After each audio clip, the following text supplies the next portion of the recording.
அடுத்து இந்த சட்டம் ஒழுங்கு, அது காணாம போய் ரொம்ப நாள் ஆச்சு.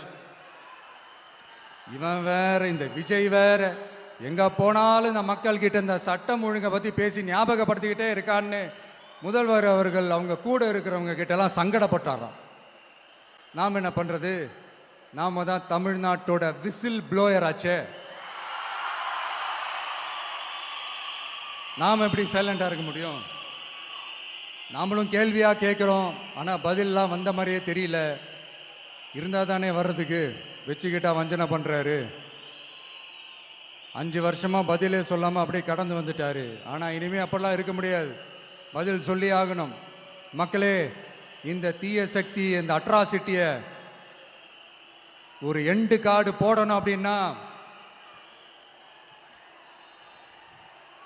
அவங்கள சுவிட்ச் ஆஃப் பண்ணுறது தான் ஒரே சொல்யூஷன்.